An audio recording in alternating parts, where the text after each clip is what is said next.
Hello everybody, मैं doctor Sonali Kanaujia आज आपके साथ जो एनएमसी का बिल है उसके बारे में बात करने जा रही हूँ। मैं आपको इनसे कुछ पॉइंट्स में बताऊँगी और बताऊँगी कि आखिर ये बिल है क्या, और उसके बाद ये बिल जो है इसकी ज़रूरत क्यों पड़ी, देन इसके क्या क्या बेनिफिट्स हैं, लास्ट में मेरा एक कंक्लूजन भी रहेगा। सबसे पहले वो है क्या। हाँ, तो जो एनएमसी है वो भारतीय नियामक संस्था है, जिस मतलब है इंडियन रेगुलेटरी बॉडी है ये एक, जिसमें कि ऐसा कहा गया है कि इसमें अब क्या होगा इसके अंतर्गत। तो इसमें 33 मेंबर्स होंगे, जिसमें कि 33 मेंबर्स होंगे। एक जो होंगे वो एक चेयरपर्सन होंगे, जो कि ऑफ कोर्स एक मेडिकल प्रोफेशनल से ही होंगे सिर्फ। एंड देन इसमें 10 जो होंगे वो एक्स ऑफिस मेंबर्स होंगे। 22 जो हैं वो पार्ट टाइम मेंबर्स भी रहेंगे। ये एक ऐसी समिति बनाई जाएगी जो आगे काम करेगी। अब इसने जो है एमसीआई को कम्प्लीटली रिप्लेस कर दिया है। तो अब जो है एनएमसी वही वर्क करेगी। एनएमसी के अब वर्क क्या है, तो एनएमसी जो होगी वो एक क्या करेगी, मान्यता देगी किसी भी चिकित्सालय जो ये होंगे योग्यता के लिए उनको मान्यता देगी, किसी भी चिकित्सक को, किसी भी कॉलेज जो है कॉलेज को भी मान्यता यही देगी। उसके अलावा मेडिकल प्रैक्टिशनर पे मॉनिटरेशन भी यही करेगा, अब उनको मतलब उनकी निगरानी भी अब यही बिल रखेगा। देन नेक्स्ट आता है कि ऐसा इसके अलावा ये क्या करेगा, तो इसके अलावा क्या है, ये आकलन भी करेगा कि भारत में जो कितने चिकित्सालय हैं और उनकी बुनियादी जांचें वगैरह भी यही बिल करेगा। इसके अलावा ये नीट जो यूजी और पीजी के एग्ज़ाम्स भी लेंगे, और इसके साथ एक और एग्ज़ाम इन्होंने जोड़ा था, NEXT नेक्स्ट एग्ज़ाम। देन हम डिस्कस करते हैं कि इसका अप्रूवमेंट कब आया था। तो इसे जो है वो सबसे पहले मोस्ट स्टेट्स जो हैं उन्होंने अप्रूव कर दिया था। नरेंद्र मोदी जो हैं उन्होंने भी अप्रूव कर दिया था। देन डॉक्टर हर्षवर्धन जो है उन्होंने भी इसे अप्रूव कर दिया था। पार्लियामेंट से भी बाद में ये पास हो गया था 25 सितंबर 2020 में ही।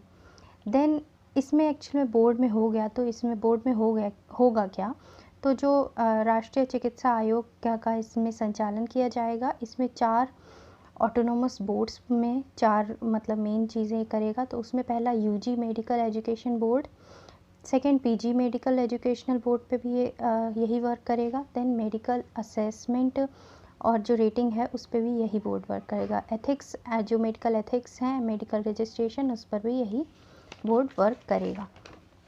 देन अब ये बारी आती है कि अगर ये इतना ही अच्छा है तो ऐसा क्या है कि डॉक्टर्स जो हैं वो इसके विरोध में थे। तो इसमें सबसे पहले तो डॉक्टर्स का ये मानना था कि अगर ऐसे लोग इसी के अंतर्गत उन्होंने कहा था कि वो ऐसे लोग जो हैं जो कि पहले से प्रैक्टिस कर रहे हैं उन्हें भी एक एग्ज़ाम दे के पास कर दिया जाएगा और विलेज वगैरह में कर सकते हैं, जिसके लिए एक पोस्ट अभी बहुत चल रही है CHO की।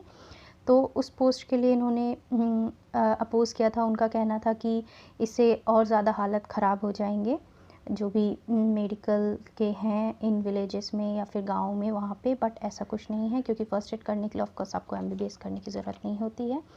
देन सेकंड जो था वो रीज़न ये था कि जो एक नेशनल एग्जिट टेस्ट जो इन्होंने कहा था, तो ये नेशनल एग्जिट टेस्ट क्या है कि जितने भी लोग फाइनल ईयर MBBS में होंगे उन्हें भी एक एग्ज़ाम देना होगा।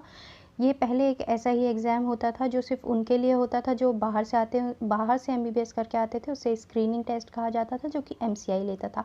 बट अब ये जो है वो नेक्स्ट के थ्रू होगा, नेशनल एग्जिट टेस्ट में, और इसमें सबको टेस्ट देना होगा, और इसी के थ्रू जो है वो PG का एडमिशन हो रहा था। देन एम्स जो है वो भी इसी के थ्रू देखा जाएगा। एम्स के लिए कोई अलग सिस्टम नहीं होगा, वो भी नीट के ही थ्रू लिया जाएगा। देन NMC से एक और प्रॉब्लम जो कि प्राइवेट कॉलेजेस को देखने को मिल रही थी, उनको ये देखने को मिल रही थी कि प्राइवेट कॉलेजेस में क्या हो रहा था मोस्टली कि 50% सीटें जो हैं, जैसा कि according to doctor Harshvardhan 50% seat जो है वो प्राइवेट कॉलेज की एंड 50% सीट्स जो हैं वो गवर्नमेंट कॉलेज की। तो अब क्योंकि प्राइवेट कॉलेज की भी 50% सीट्स जो हैं वो गवर्नमेंट कोटा में दे दी जाएंगी और उनमें उतनी ही फीस लगेगी जितनी गवर्नमेंट मेडिकल कॉलेज में लग रही थी, तो टोटल जो गवर्नमेंट है उनके पास 75% सीट आ जाएगी, इसीलिए इसका विरोध हो रहा था। नेक्स्ट जो कंक्लूजन हम देंगे वो ये देना चाहते हैं कि ऐसा बहुत बार देखा गया है कि जो मेडिकल MCI था मेडिकल काउंसिल था इंडिया का, उसमें बहुत ज़्यादा करप्शंस देखा गया था और ये बहुत टाइम से चल रहा था। इसी कारण से हो सकता है कि एक बदलाव लाना ज़रूरी था और ये बदलाव जो है वो अच्छा होगा, क्योंकि एमसीआई के ऊपर पहले भी बहुत ज़्यादा क्रिटिसिज्म हो चुका है और बहुत कुछ ऐसा देखा गया है। तो एंड ऑफ कोर्स कुछ भी न्यू चीज़ आई है तो वो हमारे लिए बेनिफिशियल ही होगी, क्योंकि उसे देखकर ही बनाया गया है। Thank you.